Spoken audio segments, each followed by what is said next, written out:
తెలంగాణలో మాత్రం ఇప్పుడు సీన్ రివర్స్ లో కనబడుతోంది. అజెండా అపోజిషన్ సెట్ చేస్తోంది. అంటే ముఖ్యమంత్రి ఏం మాట్లాడాలి, ఏం చెప్పాలి, ముఖ్యమంత్రి సమాధానం చెప్పి తీరాల్సిన పరిస్థితిని ఎట్లా క్రియేట్ చేయాలి అనేది బీఆర్ఎస్ సక్సెస్ఫుల్ గా, మోస్ట్ ఎఫిషియెంట్ గా, ఎఫర్ట్లెస్ గా చేతల్లో చూపుతున్నట్టుగా కనిపిస్తోంది. ప్రభుత్వం దగ్గర ఆదాయం లేదు, వస్తున్న ఆదాయము అప్పుల మీద మితి కట్టడానికి, అసలు కట్టడానికి, జీతాలు ఇవ్వడానికే సరిపోతుంది అని ఒక దుకాణదారు లాగా ముఖ్యమంత్రి చెప్పాల్సిన పరిస్థితి క్రియేట్ చేయడం ఒక ఎత్తు అయితే, ఈ రోజు రాష్ట్రానికి బడ్జెట్ ఆదాయము తగ్గిపోయింది.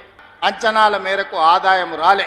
ఇవాళ మేము పెట్టిన బడ్జెట్ 70,000 కోట్ల రూపాయలు తక్కువతో ఈ రోజు బడ్జెట్ ముగియబోతుంది మార్చి 31 తారీఖు నాడు. రాష్ట్రంలో ఆర్థిక పరిస్థితి సవ్యంగా లేదని, ఇక ముందు కూడా సవ్యంగా ఉండబోవడం లేదు అని స్వయంగా సీఎం చేతే ప్రకటన చేయించినట్టు బీఆర్ఎస్ ఈ విషయంలో సక్సెస్ అయిందనే చెప్పాలి.